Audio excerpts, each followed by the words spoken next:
gérer tout seul. Dès lors qu'une famille est invitée avec les enfants et le travailleur social à venir à l'établissement, de mon point de vue, les enfants sont entre guillemets admissibles. Voilà. Donc l'idée, c'est vraiment de rencontrer les enfants, de rencontrer la famille, de parler de ce qui fait problème, qu'est-ce qui motive un éventuel accueil à la maison d'enfants, et déjà de voir un petit peu qu'est-ce qui se joue pendant l'entretien, dans la relation les enfants avec leur maman, la maman avec les enfants entre eux, les enfants avec leur entourage. Ça nous donne à penser un peu de quelle façon nous allons pouvoir travailler avec les enfants vous êtes là aujourd'hui et la famille. Moi, en fait, la démarche, c'était pour améliorer non seulement leur cadre de vie à eux, mais aussi le mien. Donc, on va pas dire que j'avais pas le choix, parce que maintenant, je prends ça comme une chance. Et c'est parce qu'ils ont des capacités, mais qui sont assez turbulents, et que avec le papa, il n'y a pas forcément la super entente. Oui. Et que du coup, j'ai souhaité être aidée. Je me suis dit, il n'y a pas de honte à être aidée, puis parce que j'avais épuisé toutes les autres solutions. Et que je m'éparpillais, que j'en arrivais à être malheureuse et pareil quoi. Donc du fait qu'ils aient des capacités en lien avec la maîtresse, la directrice de l'école des Charmilles, j'ai fait cette démarche auprès des services sociaux, on va dire, et judiciaires. Et étant moi-même placée plus jeune, je pense que c'est plutôt comme une chance pour eux d'avoir un bon départ, parce que je ne pourrais pas leur donner un super avenir vu la vie actuelle. Voilà. Okay. Pour moi, c'est vraiment un temps fondateur, vraiment. C'est vraiment les bases. Et il faut savoir aussi que ce soit les parents ou que ce soit les enfants, les premiers instants, pour eux, ça reste gravé. Et je crois qu'il faut vraiment avoir ça en tête, parce que c'est pour ça la qualité de l'accueil est vraiment essentielle. Que les personnes, sur des moments difficiles, parce que, encore une fois, ce sont des moments difficiles, au moins se sentent accueillies, écoutées et respectées et considérées. Est-ce que vous pouvez nommer un petit peu les difficultés? Qu'est-ce qui est difficile difficile dans le sens où moi je sors du travail, j'arrive à l'école pour les récupérer, c'est Thomas, il s'est encore battu, ou Thomas, c'est difficile de leur dire, de répéter, d'avoir les mots d'enfant, d'avoir la patience, parce qu'il faut savoir aussi qu'il y a un grand garçon de 17 ans juste avant, un grand frère, et que il m'a bien donné ma part d'adolescence, la grosse galère pour moi, et que le papa il est souvent absent malheureusement. Et moi je pense que c'est très important pour les enfants d'abord, de pouvoir entendre leurs parents dire les choses, même si les parents ne peuvent pas toujours nommer exactement, parce que parfois c'est trop compliqué, mais du coup le travailleur social peut prendre le relais, et je pense que c'est vraiment important que les enfants entendent les choses. Et c'est vrai que moi je me permets aussi de dire, on parlait d'école, d'internat, ce n'est pas un internat, c'est une maison d'enfants à caractère social. Effectivement, nous sommes dans le cadre d'un placement. Placement, c'est le dernier recours. Et c'est vrai que pour les parents, c'est extrêmement disqualifiant. Et l'idée pour nous, ce n'est pas de faire de la démagogie, mais c'est bien de dire aux parents, vous êtes parents, nous on est là sur un instant T, mais nos premiers partenaires, c'est vous. Bon, après, il faudra voir comment les choses peuvent se mettre en place. C'est-à-dire que l'idée, vous voyez, c'est de faciliter les choses. Il faut comprendre que c'était pas le ménage, ni m'occuper de mes enfants qui me fatiguait, c'était le fait que j'étais toute seule à tout assumer. Oui, j'ai bien compris. Donc moi, il faut bien comprendre aussi, parce que j'ai l'impression que je sais, mais moi je me sens déjà une mauvaise mère, le fait de gérer comme ça. Non, mais je vous dis moi comment je me sens. Oui, voilà. Donc après, c'est peut-être un travail à faire avec un psychologue. Je pense qu'on en avait parlé, je pense que c'est d'accord. Après moi on est bien d'accord, je me débarrasse pas de mes enfants. On est bien d'accord. Mais je pas le choix. Et que peut-être que ça, et que ça me coûtera, mais ça c'est mon problème, et que ce que je peux faire encore, c'est me dire aussi, t'es quand même leur mère. Mais vous êtes avant tout leur maman. Ça, j'aurais l'impression de moins les abandonner. Il ne faut pas qu'on soit dupe, l'empathie c'est important, c'est essentiel, le respect, mais pour autant il ne faut pas gommer les choses et il ne faut pas les nier ou les effacer. Voilà, et je crois que quand ce cadre-là est posé, on peut être dans un parler vrai. C'est vraiment de dire aux parents, vous êtes les parents, nous on est là, mais nous ne sommes plus dans la substitution, et j'ai envie de dire, la suppléance, elle est partielle, provisoire, et moi je vais plutôt du côté de la coéducation, c'est-à-dire avec. On n'est pas seulement dans la suppléance. Parce que suppléer, de mon point de vue, ça veut dire faire à la place. Et faire à la place, c'est parce que ça sous-tend que les parents ne savent pas faire. Alors que la coéducation, c'est éduquer avec et c'est accompagner la famille dans une espèce de cheminement parfois un peu K1, KA, mais c'est dans cet accompagnement-là et dans le respect des familles. Parce que l'idée, c'est pas tant de transformer la famille, on la transformera pas la famille, hein, mais de faire en sorte que les enfants puissent comprendre un peu ce qui se passe, que la maman, enfin les parents, parce qu'on n'a pas parlé du papa, hein, et vraiment de permettre à chacun de retrouver une place acceptable. Tu peux appeler maman et papa une fois dans la semaine. Oui. On mettra des jours fixes. Ça, tu sauras quel jour. Il a le droit de nous appeler. Donc lundi, mardi, mercredi, vendredi, maman arrive. C'est là. Des surprises, j'adore des surprises. Donc vendredi, maman elle vient vous chercher et elle vous ramène donc après le dimanche et hop, après on recommence. Voilà, d'accord? Voilà, donc vous irez à Ça l'école va cet après-midi. Ouais, puis il y a des petits trucs qu'on va un peu personnaliser. D'accord. Ça marche. Donc là, on vous laisse avec eux. On serait bien présomptueux que de vouloir, ou normatif que de vouloir transformer la famille. Hein. Le propos, il n'est pas là. Donc les parents sont les parents. Au revoir. Merci. Ok, Toto, c'est bon, ça va Au aller? revoir. Au revoir. Ah oui, alors pour laver, il faut le filmer. Je compte amener un film, donc il faut bien le filmer. Et comme là, normalement, il n'est pas censé être debout. Il faut au maximum qu'il reste la jambe en l'air et des glaçons. Non, parce qu'il n'a rien fait. Allez, vous, on y va. Tu fais ce que moi je te dis ou je te préviens. Il y a de l'eau dans les glaçons et après ça fait ça. Au revoir. Alors c'est pas de glaçons. Salut les grands. Il lève tes pieds, on C'est est vrai, bien. il a raison, il a raison.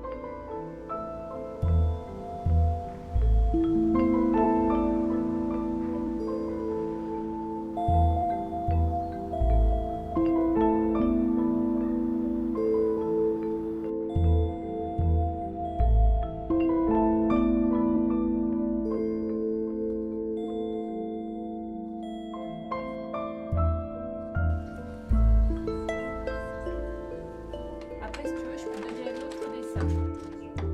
Tu as fini celui-là dessous, je peux te donner un autre dessin. Un autre de celui-là. Un autre de moi. Un autre de celui-là. Oui, c'est ça, moi. Non, c'est les dessins dessus. Tu veux essayer celui-là? Ah,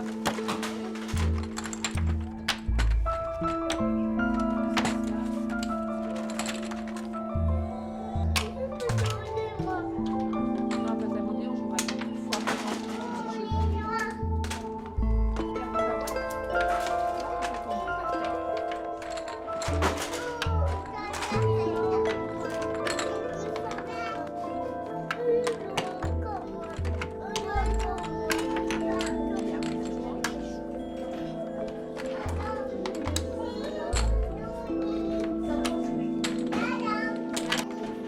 à la caméra. Et ben essaye de tourner ta pièce. Essaye dans plusieurs sens. Encore un peu. Tourne. C'est quoi la petite Violette, tu le jettes.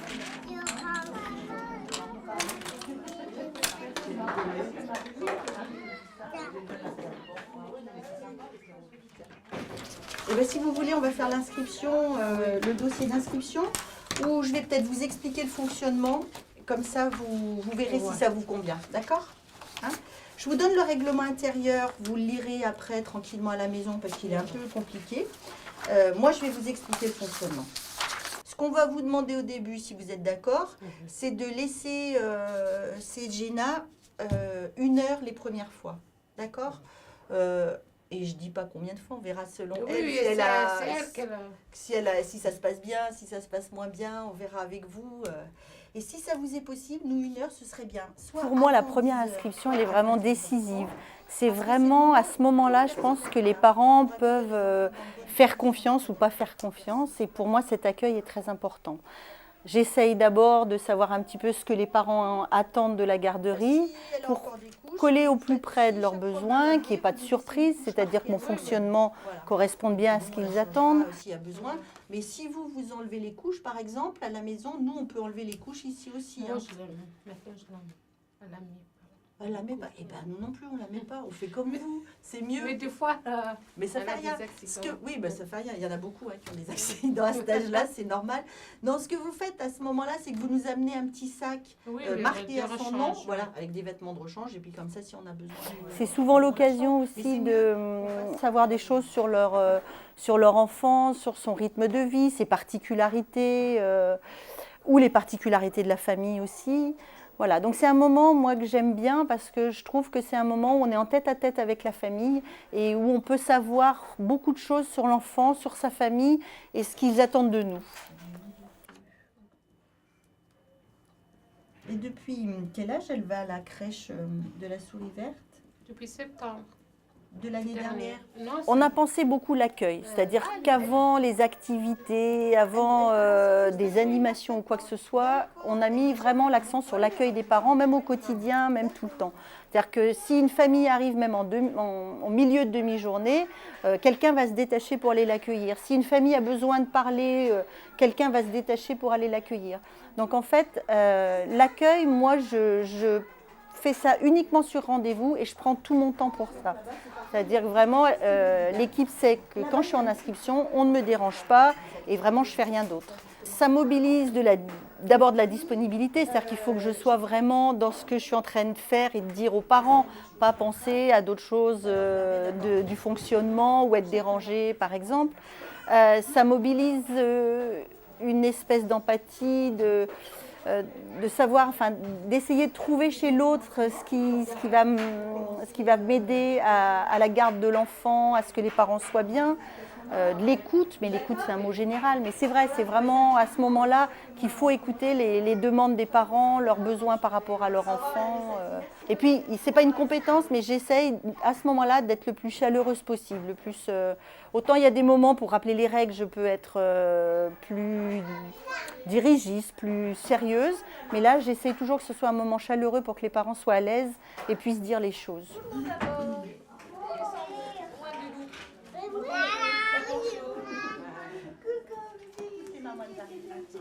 Je trouve que dans les couloirs, dans ces moments-là, il se dit des choses quelquefois très très importantes qui renforcent la relation qu'on peut avoir avec le parent et puis qui du coup amènent plus de confiance et plus de je sais pas, de chaleur autour de l'enfant.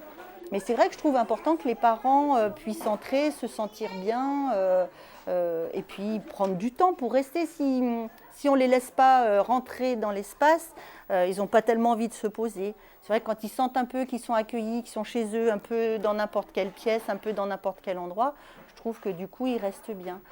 C'est d'autant plus intéressant ici, où on a énormément de familles qui ne travaillent pas, ou au moins dont un des deux parents ne travaille pas. On remet les livres dans la boîte? Et puis on a beaucoup de familles très isolées ici. Donc du coup, elles ont besoin d'une écoute, d'un dialogue avec d'autres personnes autour de leur enfant. Sachant qu'en plus, nous, quand on se place dans l'intérêt de l'enfant, les parents le voient bien, le sentent bien et du coup n'hésitent jamais à dire les choses. Sans tabou, ils savent qu'il n'y a pas de jugement sur ce qu'ils vivent et il faut faire attention. À la fois être simple, pour que les gens puissent dire leurs difficultés, par exemple de ne pas lire le français, de ne pas savoir écrire, des choses comme ça. C'est des temps de collaboration qui sont super importants. C'est vrai que quand on sent un souci particulier, même quand il n'y en a pas, mais quand il y a un souci particulier, c'est vrai que là, la collaboration avec le parent, si le parent se sent bien, il va oser demander « pour mon enfant, faites comme ci, faites comme ça ». Ah, ça y est. Oh, voilà, Valentin.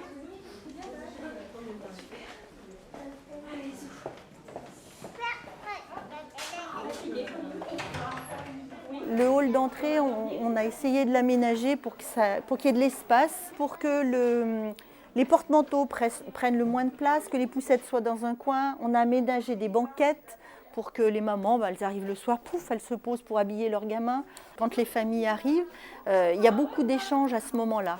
Alors des échanges de recettes, des échanges de tuyaux sur tel et tel commerçant, des échanges, moi j'ai beaucoup eu de services.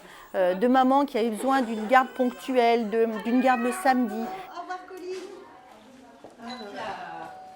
Au revoir Tina. En plus, en halte garderie, les parents arrivent quand ils veulent et repartent quand ils veulent. Donc il y a des allées et venues, beaucoup. Donc du coup, ces temps-là sont très très importants et prennent beaucoup de place.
David, l'éducatrice des services. Bonjour.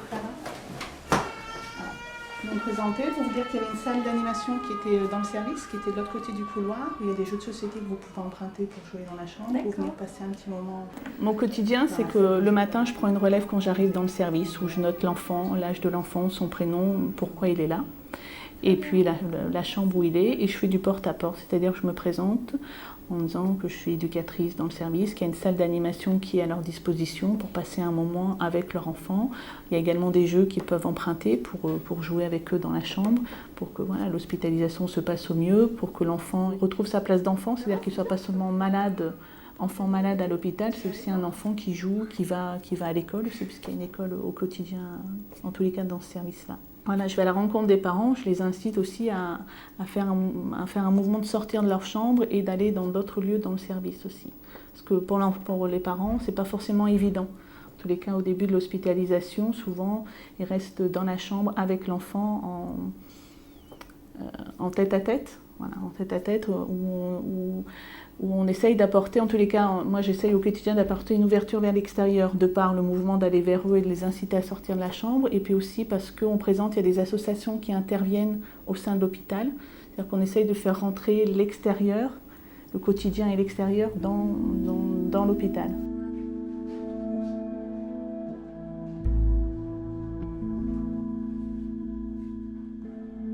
La spécificité, en tous les cas dans ce service, c'est un service d'endocrinologie où il y a des découvertes de diabète. Donc il y a un travail déjà qui est fait avec les parents lors de la découverte du diabète, qui est un travail d'éducation thérapeutique, c'est-à-dire qu'il y a un transfert des connaissances des soignants vers les parents pour que les parents puissent prendre en charge le diabète de leur enfant à leur sortie.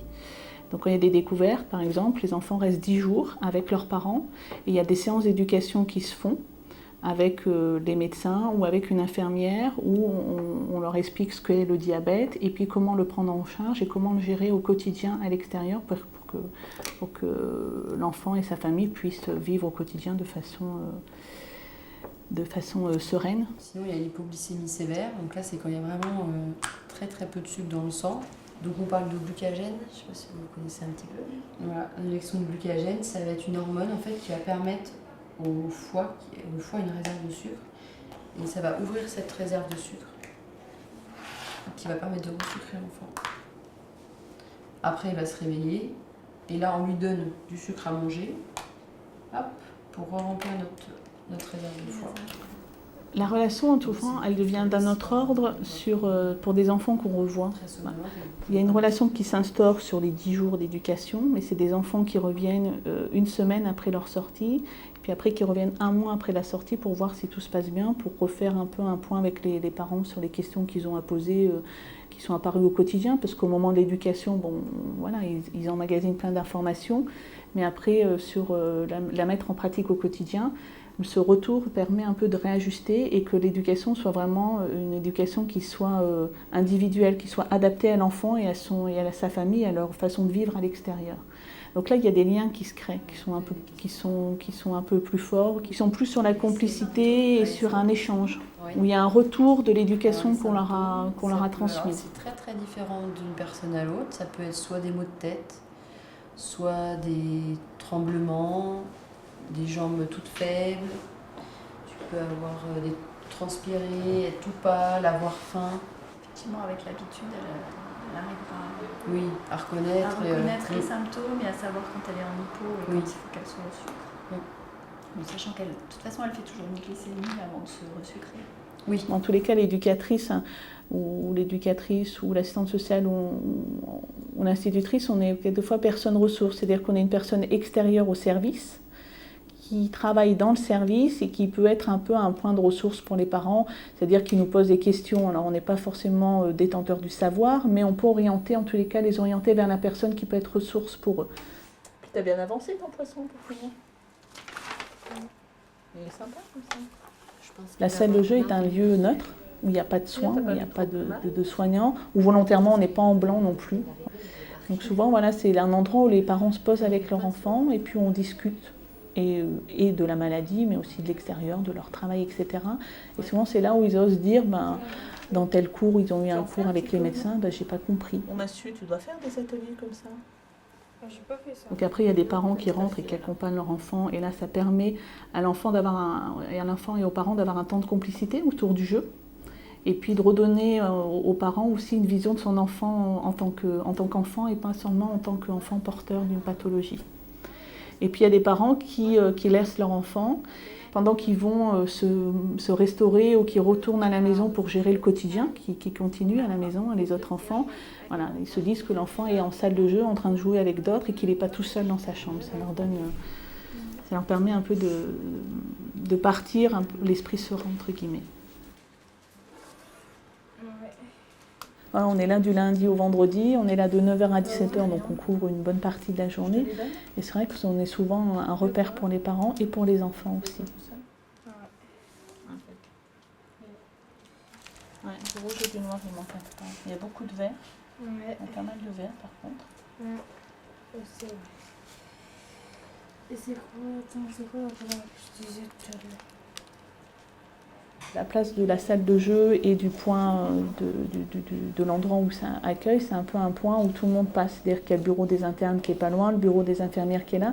Des fois aussi les parents se placent là pour être sûrs d'être vus entre guillemets et de voir la personne qu'ils veulent voir, quoi. On a pensé cet espace en mettant des chaises pour les adultes, mais également des chaises pour les enfants, pour que les parents et les enfants puissent se retrouver dans ce lieu pour jouer, mais également que les parents puissent se retrouver dans ce lieu pour échanger entre eux. Alors où ils sont là parce qu'ils attendent des médecins, ils attendent des consultations, et puis comme ils se retrouvent, ils commencent à discuter et à échanger pourquoi vous êtes là. Ceux qui ont l'habitude de venir en milieu hospitalier parce que les enfants sont porteurs de maladies chroniques, souvent sont ressources, en tous les cas, pour des informations, pour expliquer un peu le fonctionnement de l'hôpital pour des parents qui ne connaissent pas du tout, qui appréhendent ce milieu pour la première fois.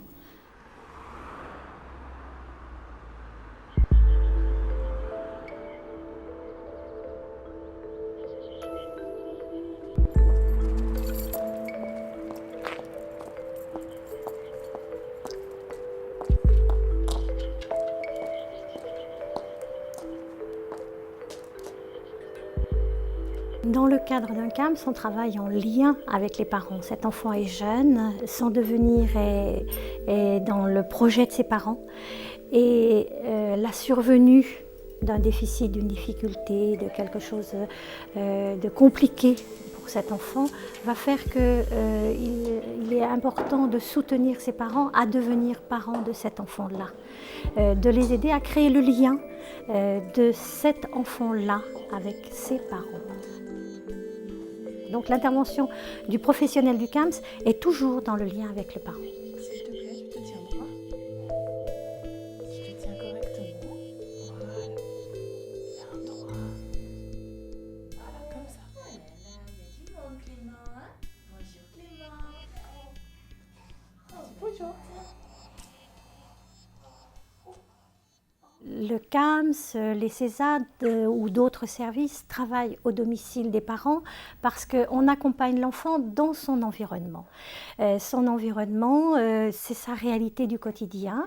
Et à partir de là, c'est important aussi d'aider ses parents à construire ce quotidien. Alors ça demande aux professionnels une posture sûrement qui a besoin d'être réfléchie. Ça ne va pas de soi d'avoir un projet d'intervention professionnelle dans un environnement où on n'est pas maître de cet environnement. Ouais, jusqu'à ce matin, 6h moins le quart. On pénètre dans un domicile, c'est important de respecter ce domicile, mais en même temps d'avoir le cadre institutionnel dans la tête qui va faire qu'on vient à un moment donné, dans un projet particulier, dans un objectif précis d'intervention. Oh oui, tu me prends au saut du lit, là, comme ça va pas du tout. Bah oui. Ah, il faut un petit peu de temps pour me réveiller. Il faut aussi pouvoir, en tant que professionnel, accepter de se faire bousculer par l'environnement, par la réalité du moment, prendre appui sur cette réalité-là pour avancer dans la prise en compte de la dimension familiale.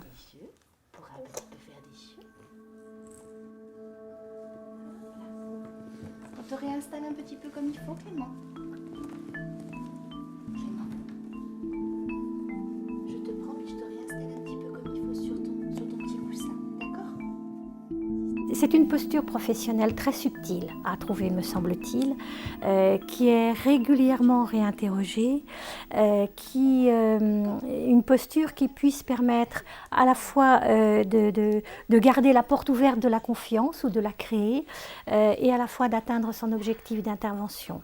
C'est-à-dire de permettre qu'à la fois on soit bousculé par l'environnement, mais à la fois on ne se saisit pas de tout ce qui est donné à voir. Et en même temps on prend appui sur cette réalité. Oh, tu rigoles mais tu n'as même pas regardé. Qu'est-ce que c'est ça? Tu vas toucher? Oh, tu entends? Qu'est-ce que c'est? C'est un petit canard. Un canard dit à sa canne, ricane, ri. Le parent a aussi à se positionner. Ça n'est pas facile pour un parent de savoir quelle attitude prendre. On avait même des parents qui nous disaient « est-ce que je leur offre le café ?» Voilà, donc c'est des choses qui demandent de prendre un peu de temps au préalable pour réfléchir son intervention. Le cadre n'est pas là, on perd les repères institutionnels, ils ne sont pas présents, et donc il faut les réinscrire très clairement pour que l'on puisse ne pas perdre de vue son objectif. Super. C'est bien Loulou. Regarde, il y a Mathieu qui vient avec maman. Oh là là, regardez-moi ces deux pépères. Oui. Regardez. Qu'est-ce que c'est? Oui, tu as vu? Hein? Bras dessus, bras dessous. Il y a Clément à côté de toi. Eh oui, Mathieu. Oui, oui, c'est Clément. Vous êtes tous les deux à côté. Vous vous donnez un petit peu la main. Oh là là. Tiens-les bien la petite Ils ont main. affaire, Oui, ces hein. professionnels, à des parents, à la parentalité bousculée, on peut le dire, bousculée par la question du handicap, du déficit, de la maladie, de l'évolution difficile de l'enfant. D'autres familles peuvent être bousculées par d'autres spécificités. Donc pour moi, l'importance au niveau des professionnels qui ont affaire à de jeunes parents dans une relation où tout se construit, quelle qu'en soit la cause, ont vraiment à réfléchir cette dimension de l'accompagnement parental. Qu'avez-vous fait là là là? J'ai commis un crime, un assassinat. Il faut pouvoir, par notre attitude, leur permettre de trouver leur marque à eux de parents, prenant en compte leur propre diversité de culture, d'origine, de souhaits, de projets éducatifs. On n'est pas là pour venir leur dire le bien à faire, on est là pour venir les épauler à trouver leur propre marque par rapport à leur enfant. Tu viens un petit peu avec moi? On se met un petit peu assis, Clément? On essaie? On essaie? Allez, hop là, c'est bien. Allez, on s'accroche, on s'accroche, on s'accroche. Ouh, tu t'aurais dit. On essaye un petit peu? Oui. Hop là. Hop là. Regarde, on voit pas les choses de la même manière comme ça. Et ouais. Petit à petit, les choses se construisent et le professionnel a sûrement besoin de travailler la notion du respect, du temps notamment, nécessaire aux parents pour comprendre ce qui lui arrive. On ne naît pas parent, on le devient. Les professionnels d'accompagnement peuvent être des points d'appui, ils peuvent en avoir bien d'autres à l'extérieur. Souvent, l'intervention à domicile est signifiant d'une carence, éventuellement une carence éducative du parent. Or, dans ce cas-là, il ne s'agit pas d'une carence éducative, mais bien d'accompagner et de soutenir à la parentalité. Et il est important de travailler cette question-là et de le faire savoir aux parents.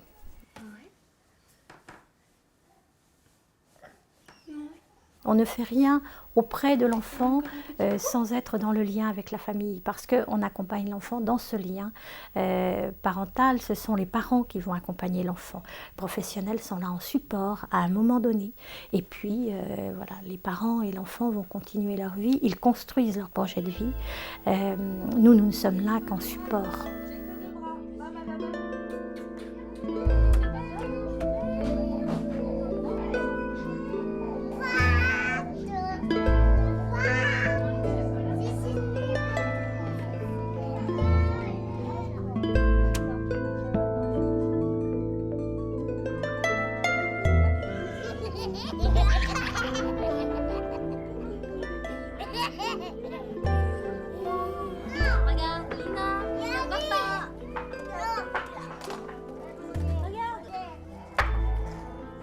Pour une professionnelle en crèche parentale, eh bien, quand elle est avec un parent qui s'occupe des enfants, le parent il est dans la co-animation du groupe. Dans un autre espace, ce même parent, il remplira la fonction d'employeur. Mais c'est au moment où il est co-animateur, il n'est pas dans sa fonction d'employeur. Et dans ce cas-là, pour la professionnelle, c'est difficile de ne pas le voir comme employeur, mais c'est nécessaire de ne pas le voir comme employeur. Les professionnels sont, elles, à égalité avec les parents en termes de partage d'idées, de partage de savoir. Mais après, ce n'est pas parce qu'il y a une position d'égalité qu'il y a les mêmes fonctions à remplir. C'est-à-dire que les professionnels, elles ont une fonction, effectivement, de guidance, je dirais, notamment pendant les permanences. L'idée reste quand même que les professionnels sont censés être compétents pour garantir le bien-être des enfants dans le cadre d'une collectivité. Ce qui n'empêche pas que les parents, eux, ont aussi des compétences et des idées pour contribuer à ce bien-être au quotidien dans un groupe d'enfants. Elle est à l'école. Elle est au travail. Mon papa, il est au travail. Ça demande beaucoup de capacité d'adaptation. Ça demande aussi d'avoir la conviction que c'est une aventure commune qui a du sens par rapport à la coéducation et par rapport à la place des parents dans la société, sur le territoire, etc.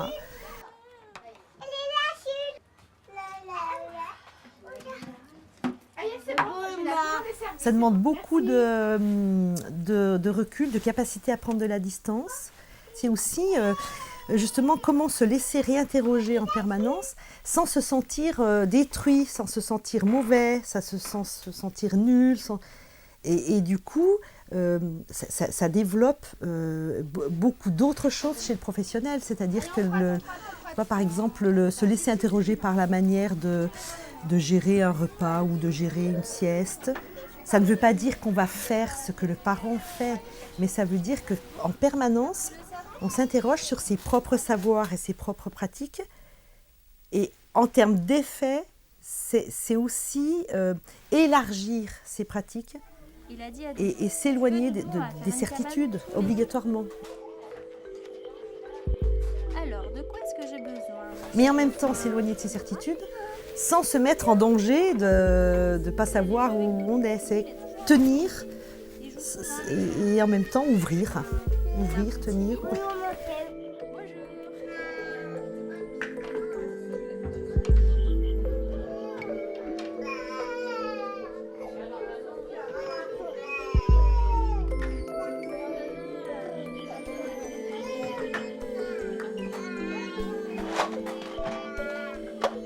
Le travail avec les parents, dans tous les champs de l'éducation, il est nécessaire. Pourquoi? Parce que les parents, c'est les premiers concernés. Dans le cas de la coéducation, on a vraiment l'expérience que par rapport à une difficulté rencontrée vis-à-vis d'un enfant, si on a la possibilité d'en parler avec les parents et de prendre une décision vis-à-vis de l'enfant ensemble, et de dire à l'enfant, on en a parlé avec tes parents, ta maman, ou ton papa, ou tes parents. Et on a décidé ensemble, on observe que ça a quand même un effet extrêmement positif par rapport à l'attitude, au comportement de l'enfant, dans la mesure où lui, il a besoin d'entendre cette continuité-là. C'est ce qu'il sécurise aussi. Et là, bon, ça fait un petit peu plus de temps, ça va un peu mieux, mais c'est vrai que je n'ai pas bien compris l'organisation quand même. C'est-à-dire à quel moment, je ne sais pas... Déjà, le matin, je ne sais pas à qui m'adresser, parce que je ne sais pas qui est à l'accueil. Du coup, est-ce que est-ce que tu te sens suffisamment à l'aise pour aller demander aux professionnels là où il y a besoin de toi Oui, est-ce que oui. tu nous trouves suffisamment Oui, bien disponibles sûr, pour ça oui. Les temps institutionnels, ils servent à cadrer quand même les choses dans cet espace collectif. Il y a quand même le projet sur lequel s'appuient les parents et les professionnels. Et s'il y a un endroit où le projet éducatif et pédagogique est construit ensemble, c'est bien dans cet esprit-là et dans ce cadre-là. Et le projet fait référence quand même. Et que si on doit discuter du projet, on n'en discute pas au quotidien, tous les jours, à toutes les minutes. Et ce projet, il peut être réinterrogé, évidemment, au fur et à mesure que les parents changent, mais pas au fur et à mesure que les individus font des demandes. L'individu, le parent, il s'inscrit toujours dans un collectif. Et le rôle des professionnels, c'est aussi ça, c'est d'amener chaque individu à s'inscrire dans un collectif, enfin à se situer dans un collectif. Donc je ne sais pas si vous vous êtes inscrits, parce que Il faut créer les conditions pour que les parents puissent se mêler de ce qui les regarde. Je ne dis pas qu'il faut que tous les parents, dans tous les endroits, se mêlent à ce point-là de pédagogie, mais par contre, qu'ils puissent interroger les professionnels, exprimer ce qu'ils pensent eux, leurs ressentis, etc. Je pense moi que tout le monde a à y gagner. L'éducation, la coéducation, enfin c'est pas qu'une question individuelle, c'est quand même une question collective, voire une question de société, et que la responsabilité de chacun est engagée dans l'éducation collective.